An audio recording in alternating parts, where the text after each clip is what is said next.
오늘 신명기 29장 29절 말씀은 제가 참 좋아하는 말씀 가운데 한 구절입니다. 이 말씀을 볼 때마다 하나님의 뜻이 무엇인가라는 것에 대해서 항상 고민하며 또 결정하게 되는 그런 말씀이 이 신명기 29장 29절의 말씀인데요. 오늘 신명기 29장의 말씀, 14절부터 29절까지의 말씀을 읽었습니다. 우리 신명기의 말씀을 보면서 이 구약의 성경의 말씀을 보면서 성경 전체를 보면서 우리 한 가지가 이해할 게 있어요. 이 신명기 29장 말씀에서 독특하게 말씀하는 뭐 독특하다라고 할 수는 없지만 한 가지 말씀하는 중요한 진리 중에 한 가지가 뭐냐면 출애굽 1세대가 하나님과 함께 호렙산 시내산에서 언약을 세웠습니다.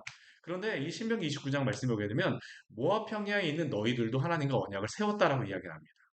그리고 뭐 모압평에서 언약을 세우는 모습으로 보니까 언약을 세웠나 보다 우리가 생각할지 모르겠지만 그런데 그 언약을 세웠다라고 했을 때에 이 그 출애굽 2세대 모압 평야에 있는 이 사람들에게 무엇을 또 이야기하냐면 너희가 애굽에서 내가 어떻게 그 이스라엘 백성을 너희를 구원하였는지 너희가 직접 구하고 함께하였다라고 이야기합니다. 왜 그런 이야기를 할까요? 사실 이것을 보게 되면 좀 이해가 안 되는 부분이 있습니다. 왜냐하면 이들은 40년 후에 태어난 백성이지 않습니까? 근데 이들이 어떻게 그 1세대들과 같이 애굽의 그러한 하나님이 행하셨던 이적을 다 보았고 홍해의 그러한 것들을 경험하였고 그들에게 내렸던 그러한 모든 것들 하나님의 이적과 기사를 어떻게 보았습니까? 물론 본 사람들도 있을 수 있습니다. 나이가 든 그러한 그 사람들은 뭐 20세 이후니까 19세 뭐 몇 개월 해갖고 그건 뭐 본 사람이 보고 기억하고 있는 사람도 있을지 모르겠지만 대다수는 어떡할까요? 대다수는 기억하지 못합니다. 어렸을 때 그러한 일이 일어나게 되면 그냥 듣기만 했지 그것이 도대체 무슨 의미인지 잘 몰라요. 그 이후에 그 광야에서 태어난 그러한 자손들도 굉장히 많은데 근데 이것을 하나님께서 너희도 함께 있었다라고 이야기를 합니다. 너희도 함께 있었다. 너희도 그것을 보았다. 너희도 그것을 경험한 자다. 근데 이것이 그 이스라엘 백성들에게 말하는 것이 아니라 그 뒤에 태어난 모든 자손들에게도 너희도 보았다라는 것을 의미합니다. 너희도 보았다는 것을 말씀하고 있어요. 오늘 그게 바로 14절과 15절 말씀에 나오는 것입니다. 내가 이 언약과 맹세를 너희에게만 세우는 것이 아니라 오늘 우리 하나님 여호와 앞에서 우리와 함께 여기 서 있는 모든 자들 그 여기 서 있는 모든 자들뿐만 아니라 지금 출애굽 2세대뿐만 아니라 우리와 함께 여기 있지 아니한 자에게까지 이 언약이 다 미친다라고 이야기합니다. 그러면 이 함께 서 있지 않은 자들까지 그들도 함께 있었다라는 것과 동일한 것입니다. 이게 참 이상한 거예요. 성경에서는 아니 그들이 사실은 언약을 세웠는데 왜 우리에게까지 그게 언약이 미칩니까라고 질문을 할 수가 있습니다. 근데 성경은 그렇게 말씀합니다. 왜 이걸 제가 지금 말씀드리냐 하면 아담이 범죄하였는데 아담이 범죄한 그 원죄의 죄가 왜 우리에게까지 그 죄가 미칩니까? 라는 그런 질문을 하지 않습니까? 그렇죠? 근데 이게 성경에서는 굉장히 중요한 게 뭐냐면 대표성의 원리라는 게 있어요. 우리의 조상이 그 하나님과 언약을 세우게 되면 그 뒤에 있는 자손들까지 그 언약에 함께 참여한 자가 되었다라고 말씀하고 있는 겁니다. 대표성의 원리. 아담이 하나님에게 범죄하였지만 아담이 범죄한 것은 그냥 아담만 범죄한 것이 아니라 아담이 대표하여서 이스라엘 온 뭐 이 민족의 이 모든 세상 사람들의 그러한 대표하여서 아담이 다 범죄하였다는 겁니다. 우리도 모두 아담 안에서 다 범죄하였어요. 이게 이렇게 생각하면 좀 억울한 것 같잖아요. 근데 억울하지 않습니다. 왜 그럴까요? 우리가 아담 안에서 다 범죄한 것 같이 한 사람 예수 안에서 모두 구원을 받은 줄 믿으시기를 바랍니다. 이게 바로 대표성의 원리입니다. 너희가 그들과 함께 있었다. 이스라엘 백성에게 지금 이것을 이야기하는 겁니다. 이 언약을 세우는 것은 출애굽 1세대뿐만 아니라 출애굽 2세 지금 여기에 모압평에 있는 출애굽 2세대도 그리고 그 이후에 태어나는 모든 자손들도 하나님과 언약을 맺었다. 언약을 맺었다라는 의미는 무엇입니까? 너희는 내 백성이야. 나는 너희의 하나님이 되어줄게. 약속이죠. 근데 이 약속은 또 한 가지도 의미합니다. 내가 너희 하나님이 되어줄게. 너희는 내 백성이야. 보호해줄게 뿐만 아니라 이 의미는 또 무엇입니까? 너희는 내 백성이 되었기 때문에 내 명령을 지켜야 돼. 이게 바로 하나님이 이스라엘 백성에게 요구하시는 것입니다. 신명기에서 지금 언약을 세운다라는 게 그 자손에게까지 언약을 세웠다라고 하는 것으로 끝나는 것이 아니라 이 언약을 세우게 되면 그 자손들도 무엇을 해야 될까요? 하나님의 백성으로 하나님의 말씀을 지켜야 됩니다. 왜요? 그들의 조상들이 대표하여서 이 언약을 같이 세웠기 때문입니다. 이것이 바로 이스라엘 백성에게 지금 요구하시는 것입니다. 그러면 이 언약을 세운 이스라엘 백성에게 하나님이 무엇을 또 말씀하실까요? 오늘 이 많은 언약 가운데 이 신명기의 모든 말씀을 다 이야기하는 겁니다. 그 많은 언약 가운데 오늘 말씀해 보게 되면 한 가지를 굉장히 중심적으로 말씀하세요. 우상 숭배하지 말라. 다른 신을 섬기지 말라라고 말씀하십니다. 우리 16절과 17절 말씀 한번 보시죠. 우리 같이 한번 읽어볼까요? 우리가 애굽 땅에서 살았던 것과 너희가 여러 나라를 통과한 것을 너희가 알고 너희가 또 그들 중에 있는 가증한 것과 목석과 은금의 우상을 보았느니라. 왜 하나님이 이 말씀을 하실까요? 우리가 여행 가지 않습니까? 뭐 음식점 같은 데 가보게 되면 그 음식 잘 하시는 분들은 그러시더라고요. 맛있는 음식점 갔다 오게 되면 야 여기에 뭐를 넣어갖고 이렇게 만들었을 것 같아. 그러면 집에 와서 뭐 해보십니까? 나도 이렇게 한번 만들어 봐야지. 근데 이스라엘 백성은 음식 만드는 거를 하면 참 좋았을 텐데. 지금 뭘 가지고 할까요? 그 애굽에서 섬겼던 그 우상들을 보았습니다. 지나오면서 그 가나안 땅에 들어오면서 뭐 그 에돔과 암몬과 모압의 그 땅을 지나면서 그 여러 우상을 섬기는 모습을 보았어요. 근데 그들은 그 우상을 보면서 무슨 생각을 했을까요? 나도 저 우상 섬겨야지. 그러지 말라라는 겁니다. 참 인간의 마음이 그런데 참 그 이게 참 안타까운 게 뭐냐 하면 좋은 것을 보고서 배우기보다는 안 좋은 것을 보고서 왜 그렇게 많이 영향을 받는지. 누가 뭐 그냥 예수님 잘 믿는 거 보고 주님 잘 섬기는 거 보고서 그 영향을 받고 나도 저렇게 섬겨야지 하면 참 좋은데 누가 어유 그 뭐 저렇게 좀 약간 그 신앙에 그 좀 약간 게을러진 거 하게 되면 야 저렇게 해도 되는가 보다. 아닙니다. 하나님 모시고 하나님 섬기며 살아가시기를 축원합니다. 왜 이스라엘 백성을 구원하셨을까요? 왜 이스라엘 백성을 구원하셨을까요? 우리가 성경 말씀을 보게 되면 성경을 우리에게 주시는 이유, 하나님이 그 이스라엘 백성을 백성 삼으신 이유를 그 첫 번째 가장 중요한 이유를 성도들이 착각하는 것 중에 한 가지가 뭐냐면 나를 구원하시기 위해서 하나님이 예수 그리스도 이 땅에 보내셨다라고 생각을 합니다. 왜 예수 그리스도를 이 땅에 보내셨는가? 왜 성경의 말씀을 주셨는가? 우리를 구원하시기 위하여서. 물론 하나님께서 예수 그리스도를 이 땅에 보내신 이유는 당신의 백성을 구원하시기 위해서 이 땅에 보내신 줄 믿습니다. 그게 중요한 성경의 이유입니다. 또 예수 그리스도 이 땅에 보내신 중요한 목적이죠. 근데 더 중요한 목적이 있습니다. 무엇일까요? 구원하는 것으로서만 끝나는 게 아닙니다. 본질적으로 하나님이 구원하시는 이유는 무엇일까요? 하나님의 백성으로 하나님을 섬기게 하기 위해서 구원하신 줄 기억하시기를 바랍니다. 이게 첫 번째 이유입니다. 이게 첫 번째 이유예요. 구원만 나의 목적으로 삼는다라고 하게 되면 부작용이 한 가지가 있어요. 그게 뭐냐면 구원받은 다음에 내가 마음대로 살아도 상관이 없습니다. 이게 참 안타까운 것이죠. 뭐 다 그렇진 않습니다. 하나님이 우리를 구원하신 이유는 구원 자체가 목적이 아닙니다. 왜 구원하십니까? 구원받은 성도가 하나님을 섬기는 백성으로 살게 하기 위하여서 구원하셨습니다. 왜 이스라엘 백성을 가나안 땅으로 이끌어 들이실까요? 하나님을 섬기는 백성으로 모든 민족 가운데 그 아름다운 모습을 그 아름다운 자태를 뽐내며 자랑하기 위해서 이스라엘 백성을 택하신 것입니다. 제사장 나라, 제사장 백성 이게 굉장히 중요합니다. 제사장 나라, 제사장 백성이라는 의미는 무엇입니까? 제사장은 그 백성이 보기에 어떤 의미가 있냐면 제사장이라고 하는 의미는 하나님이 여기 계시고 백성들이 여기 있지 않습니까? 제사장이 중간에 있어요. 백성들은 제사장을 보면서 하나님을 섬기는 삶이 얼마나 아름다운 삶인가라는 것을 보는 것입니다. 또한 제사장은 그 하나님이 이렇게 보시기에는 이스라엘 백성에게 하나님의 백성으로서 어떻게 살아갈지를 알려주는 그러한 삶이죠.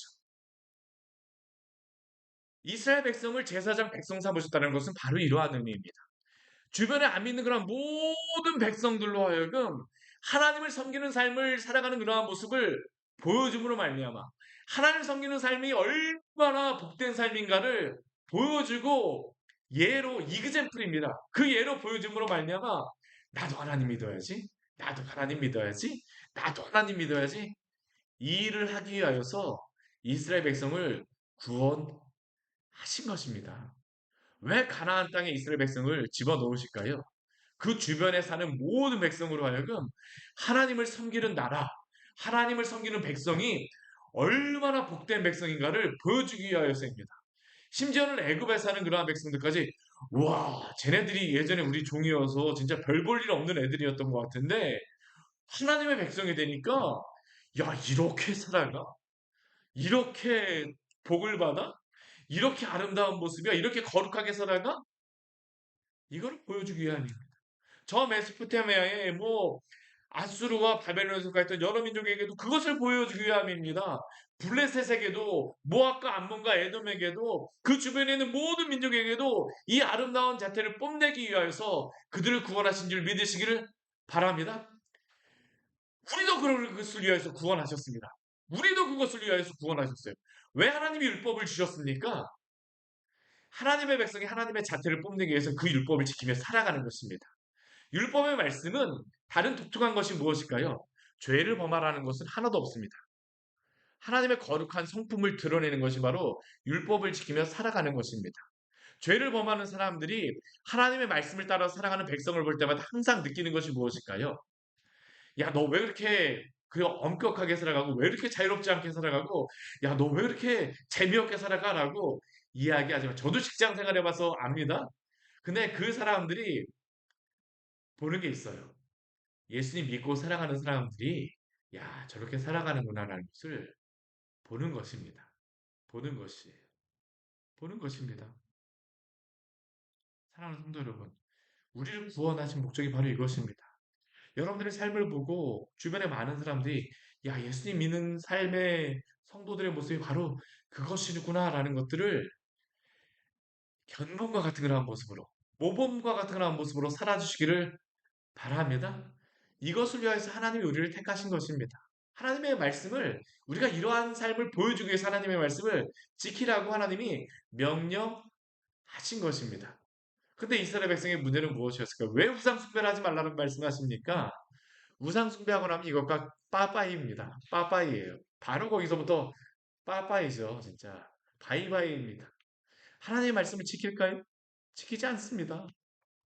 하나님을 알지도 못하는데 하나님의 말씀을 지킬 이유가 없잖아요. 하나님은 알아야지 하나님의 말씀을 지키는 것이 아무나 하나님의 말씀을 지키는 게 아닙니다. 아무나 하나님의 말씀을 지키는 게 아니에요. 세상에 많은 사람들이 여러 가지 그 뭐 도덕적으로 살고 뭐 여러 가지 그렇게 산다라고 하지만 이 사람들이 그리스도인과 다른 한 가지가 있습니다. 무엇일까요? 그리스도인과 다른 한 가지는 뭐냐면 상황에 따라서 날마다 다릅니다. 이 도덕의 규칙이. 윤리도 다릅니다. 시대에 따라서 도덕이 바뀌어요. 윤리가 바뀌어요. 왜 그렇습니까? 하나님이 없기 때문입니다. 근데 그리스도인들은 다르죠. 왜 그렇습니까?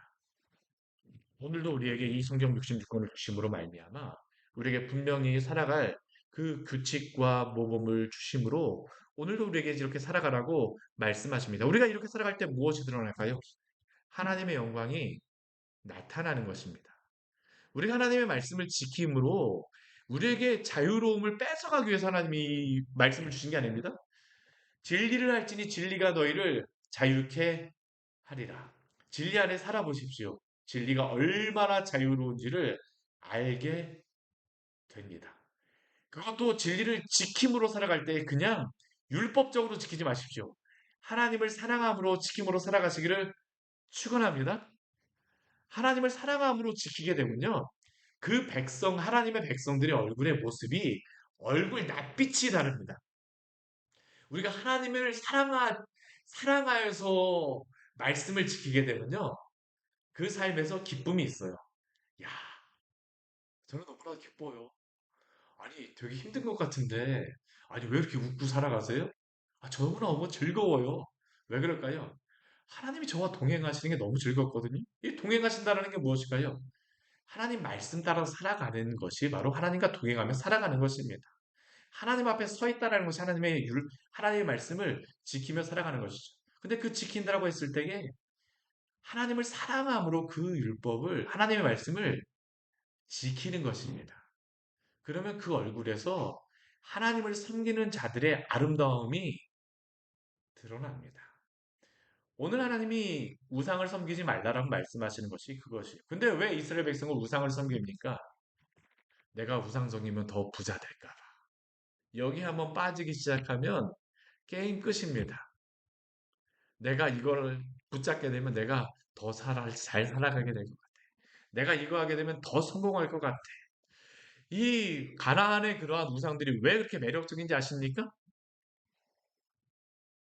가나안의 우상은 신을 섬길 뿐만 아니라 부자가 된다라는 게 항상 거기에 붙어 있습니다. 부자만 됩니까? 자손도 많이 난다라고 이야기합니다. 자손만 많이 납니까? 음란함의 그러한 범죄이기 때문에 이러한 그 예배드리러 오게 되면 음란함을 자신들의 그 욕망을 다 채울 수 있습니다. 그 가운데에서. 얼마나 매력적일까요?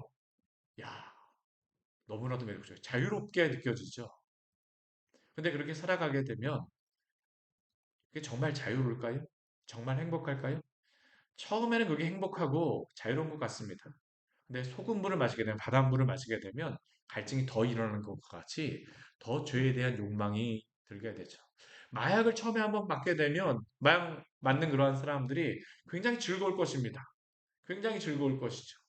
그런데 그 마약이 그 순간에는 즐거울지 모르지만 마약에 사로잡힌 그러한 인생은 그 마약 없이는 살아갈 수가 없죠. 그 마약의 그 중독성, 인간의 영혼을 망가뜨리는 것들, 죄가 바로 그것입니다. 우상이 바로 그것입니다. 마약도 일종의 우상 숭배입니다. 하나님보다 더 사랑하는 것. 오직 하나님을 섬기라라고 말씀하시는 것이 무엇일까요? 우리에게 뭐 물질이라던가 여러 가지 뭐 필요 없다라고 뭐 이런 마약 같은 것은 아닙니다. 그러나 우리에게 물질이라던가 이런 것들이 필요 없다라는 게 아닙니다. 그런데 하나님이 우리의 하나님이심을 기억하십시오. 그것은 수단입니다. 그것을 수단으로 하나님을 섬기기 위해 살아갈 때에 그 모든 것조차도 무엇입니까? 하나님의 영광을 위하여 사용하게 되어지는 것입니다. 하나님이 우상 숭배하지 말라라고 말씀하시는 것이 바로 그것이에요. 그리고 오늘 이 뒤에 말씀을 보게 되면 하나님 무엇을 말씀하시냐면 우상 숭배하게 되면 어떠한 그 하나님의 심판이 있을 것인가를 말씀하여 주십니다. 뭐 17절, 18절 이후서부터 끝까지 다 그것입니다. 너희가 우상 숭배하고 나를 떠나게 되면 이러한 심판이 있을 것이야. 왜 이 말씀을 하실까요? 이것도 하나님이 사랑하시기 때문에 말씀하시는 겁니다. 미리 말씀하시는 겁니다. 미리 말씀하시는 것이에요. 야, 너 신호등 빨간불일 때 건너가면 안 돼. 아이들한테 알려줍니다. 왜 그 유치원 가게 되면, 초등학교 가게 되면, 왜 이런 것들을 알려줍니까? 빨간불일 때 막 신호등 건너가게 되면 어떻습니까? 큰 사고가 나기 때문이죠. 하나님이 이것을 말씀하시죠. 너희가 우상 숭배하고 하나님을 떠나게 되면 행복하다고 생각할지 모르지만 행복하지 않아. 이러한 심판이 있을 것이야. 경고하시죠. 이렇게까지 내가 심판할 거야. 왜 그 말씀하십니까? 가지 말라라고 말씀하시는 겁니다. 왜냐하면 건너가지 않은 것이 가장 행복하기 때문이죠. 오늘도 주 안에서 살아가시기를 축원합니다. 주의 말씀 지키며 살아가십시오. 결국에 처음에는 그게 우리를 부자연스럽게 하고 압박하는 것 같고 힘든 것 같지만 살아보게 되면 주변의 모든 사람들이 다 부러워하게 됩니다. 시간이 지나서 한번 주변에 한번 사람들 처음에는 잘 모릅니다. 10년, 20년 한번 그렇게 살아보게 되면 야, 나도 예전에 그렇게 할 걸. 다 부러워합니다. 왜 그렇습니까? 그게 진리이기 때문입니다. 하나님의 말씀을 따라서 살아가는 그 말씀은 부작용이 없습니다. 세상의 그러한 여러 가지 성공의 방정식들을 따라가게 되면 결국엔 부작용이 있을 수밖에 없어요. 그러나 주의 말씀을 따라 주와 동행하며 살아가는 그러한 성도들에게는 하나님의 영원한 생명이 주어지는 줄 믿으시기 바랍니다. 부작용이 아니라 영원한 생명이죠. 영원한 약속이 있습니다. 영원한 약속이 있습니다. 오늘 29절 말씀, 제가 아까 좋아하는 말씀이라는데 이 말씀만 나누고서 마치도록 하겠습니다. 우리 같이 한번 읽어보겠습니다. 감추어진 일은 우리 하나님 여호와께 속하였거니와 나타난 일은 영원히 우리와 우리 자손에게 속하였나니 이는 우리에게 이 율법의 모든 말씀을 행하게 하심이니라. 아멘. 우리가 이러한 고민 많이 하잖아요. 하나님, 제가 이 일을 여러 가지 결정들을 행해야 되는데 어떤 일을 행해야 될까요? 주님, 제가 뭐 이번에 여기를 이사 갈 수도 있고 저기를 이사 갈 수도 있고 이 아파트를 이사 갈 수도 있고 저 아파트를 이사 갈 수 있는데 하나님, 제가 어떤 거 결정해야 될까요? 우리 선택의 순간 또 뭐 앞으로 인생의 막연한 그런 순간마다 하나님 도대체 하나님의 뜻이 무엇입니까라고 질문하지 않습니까? 하나님 그런데 여기에 대해서 분명한 답이 있으십니다. 뭐라고 말씀하실까요? 오늘 너에게 내가 알려주는 그 말씀 지키며 살아가라고 말씀하십니다. 이게 바로 29절의 말씀입니다. 감추어진 일은 우리 하나님 여호와께 속하였거니와. 감추어진 일, 하나님이 숨기신 일을 우리가 알 수 있을까요? 알 수 없습니다. 안다라고 하는 사람들 믿지 마십시오. 감추어진 일은 하나님께 영원히 속하 있는 일은 우리는 영원히 알 수가 없습니다. 천국이 어떻게 뭐 있을지 천국에 목사님 천국에 그 오늘날 있는 것 같이 뭐 타워 팰리스 같은 그런 뭐 제일 좋은 뭐 그런 맨션 뭐 아파트 그런 게 있습니까? 전 모릅니다. 그런 거 질문하지 마십시오. 앞으로 이렇게 살아가면 목사님 성공할 것 같은가요? 전 모릅니다. 질문하지 마세요. 근데 제가 한 가지는 말씀드릴 수 있습니다. 감추어진 일은 영원히 하나님께 속하여 있고 하나님이 드러내시기 전까지는 알 수 없지만 드러난 하나님의 일, 하나님의 말씀을 붙잡고 살아가시기를 축원합니다. 이게 하나님의 백성으로 살아가는 방식입니다. 우리 그 말씀이 여러분 그 뒤에 나와 있습니다. 나타난 일은 영원히 우리와 우리 자손에게 속하였나니 감추어진 일은 하나님께 속하였지만 하나님이 드러내시기 전까지 누구도 알 수 없습니다. 이거 안다라고 생각하는 사람 따라가지 마십시오. 따라가지 마세요. 물론 뭐 하나님이 특별한 그러한 교회를 위하여서 특별한 일을 위하여서 알려줄 수도 있습니다. 그러나 하나님 기뻐하지 않으세요. 날마다 그거 원하, 그거 구하는 것들. 그건 마약과 같습니다. 한 번 하나님이 그러한 어려운 상황 가운데서 한 번쯤 이렇게 뭐 하실 수 있을지 모르겠지만 그건 마약과 같아요. 정말 우리에게 필요한 것은 무엇입니까? 나타난 일이 영원히 우리에게 속하였음을 믿으십시오. 나타난 일이 무엇일까요? 성경 말씀입니다. 말씀입니다. 그것뿐만 아닙니다. 오늘 우리의 가정, 오늘 나에게 직장, 오늘 내가 만나는 사람들, 오늘 내가 해야 되는 그러한 일들. 하나님 우리에게 나타난 일로서 우리에게 주신 줄 기억하십시오. 그게 하나님이 주신 일이라고 믿으십시오. 그 일에 충성하십시오. 그 일을 어떻게 하나님의 말씀을 가지고 살아갈지 고민하십시오. 그리고 그 일을 오늘 행한 것을 가지고 오늘도 하나님, 제가 하나님 말씀 붙들고 살았습니다라고 감사하십시오. 이게 하나님의 백성이 하나님의 백성으로 살아가는 방식입니다. 알지도 못한 일, 아직까지 이루어지지도 않은 일, 하나님 무엇 행하십니까? 기도를 하십시오. 계획 세우십시오. 하나님께 그러나 맡기십시오. 그리고 맡기셨으면 그 믿음으로 그 길을 걸어가세요. 그러면서 하나님이 오늘 나에게 주신 그 시간 안에서 하나님의 말씀 가지고 분투하며 살아가시기를 축원합니다. 이게 이스라엘 백성에게 주신 말씀입니다. 신명기 말씀을 지금까지 주셨잖아요. 28장까지 하나님의 그 율법의 말씀을 다 밝히 말씀하셨습니다. 그 말씀하시고 난 다음에 이 말씀하신 것입니다. 감추어진 일은 아직 너희에게 드러내지 않을 거야. 그러면 너희는 어떻게 살아가야 돼? 내가 너희에게 알려준 그 말씀 가지고 살아기. 이게 하나님이 이스라엘 백성에게 말씀하신 것입니다. 오늘 주신 하나님의 말씀, 오늘 나에게 주신 일들 가운데 충성하시기를 축원합니다. 오늘 그 자리에 하나님이 우리와 함께 하십니다. 같이 기도하도록 하겠습니다. 하나님 아버지 오늘 말씀을 통하여서 우리에게 귀한 은혜를 주니 감사를 드립니다. 우리는 저 멀리 있는 파랑새만을 기대하면서 파랑새가 저 멀리 있을 거라고 생각하면서 살아갈 때가 얼마나 많은지 모르겠습니다.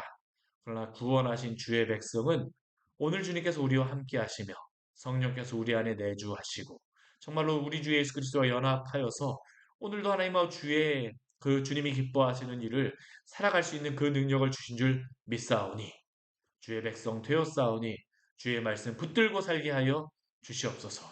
주의 말씀 붙들고 우리 안의 삶의 그러한 우리의 여러 가지 상황 속에서 저희가 만나는 그런 사람들 속에서 가정에서 직장에서 우리가 만나는 그런 모든 상황과 모든 환경 속에서 하나님의 이 백성으로 살아갈 때에 주의 영광 드러내는 우리 귀한 복된 성도들 될 수 있도록 주여 도우시고 인도하여 주십시오. 주님이 우리의 주인이십니다. 예수 이름으로 기도드립니다. 아멘. 오늘 말씀 같이 기억하시면서 기도하며 나가도록 하겠습니다.